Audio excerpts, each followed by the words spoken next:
Good morning, listeners, and welcome to the Morning 4 podcast. It's Tuesday, August 20th, 2019, and you may have noticed that I am sitting in a different spot than I normally am when I deliver this podcast to you, and that's for a few reasons. One, we got some new studio equipment over the weekend, including some new microphones, this new couch, and some new lighting, and we just wanted to give it a try. So we figured today would be a great day for that. And the second reason is because today's show is dedicated to my dad, who turned 65 today. So happy 65th birthday, Dad. His name is Bruce Pawalski, and we may be 1,200 miles apart, but I wanted to send out this long distance dedication podcast episode to him on today, his birthday. So I thought it might be kind of fun to do it from a different spot since today is a special edition of the podcast. But we're still going to have our 4 normal segments. They're just going to be themed for my dad's birthday. So let's go ahead and get started with number 1. Number 1. So my dad is many things. He is a Hoosier, lifelong. He's been married for over 40 years. He's been a dad for over 37 years. He is a small business owner, a general contractor, and he is also a diving coach at the high school level. In fact, he's been coaching high school divers for more than 20 years. And he also does clinics and workshops for younger kids to get people interested in the sport. None of his children became divers or swimmers, but he has 7 grandchildren who are on deck literally to learn how to dive themselves.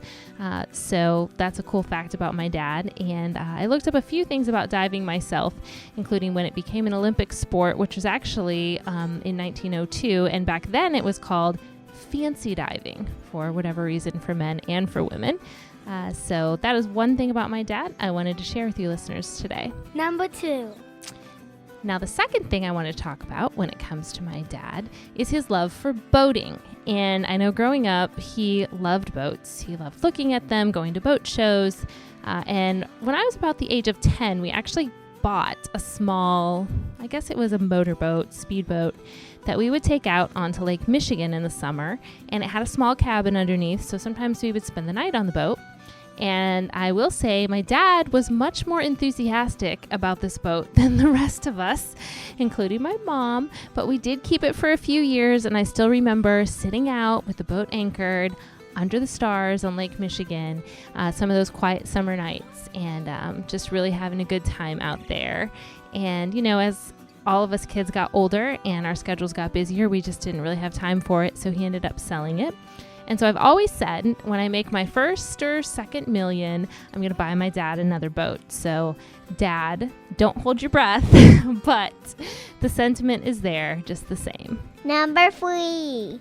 And in case you haven't caught on to a theme here of things my dad likes, he really likes water. And so the third thing I wanted to talk about was something he used to do when we were growing up. He called it the shortcut. But the shortcut was basically figuring out any route to or from somewhere that drove you by Lake Michigan. So, you know, our house could be between the destination and Lake Michigan, and we would still go out of our way to go ahead and drive by. It didn't matter if it was winter and it was covered in snow, if it was summer and it was packed with tourists. We would always take the shortcut to go for a drive by the lake. And I have to say that kind of rubbed off on me because I live about a half mile from the ocean now, and I try to take every chance I can get to just go peek at it, even if I can't stay. Sometimes we take shortcuts and stop and just take a look at it on our way home from places. So that shortcut was definitely instilled in me, those drives by the lake that are now my walks or drives by the ocean here. So, Dad, I hope you get to take a shortcut today and enjoy a drive by the lake. Number 4. So with all of those things in mind, I wanted to make today's affirmation about possibilities, because that's definitely something that I think about when my birthday comes up. And it may be my dad's birthday, but it's always a good time to set new intentions for the day ahead, for the week ahead, for the year ahead, for whatever you have coming up. So in that spirit, repeat after me. I am aware of the possibilities of this week. I embrace my capabilities and everything that lies ahead. Well, I hope that helps get you excited for the week ahead. I hope you'll join me in sending all the warm wishes and vibes to my dad today on his birthday. And I will see all of you back here again tomorrow.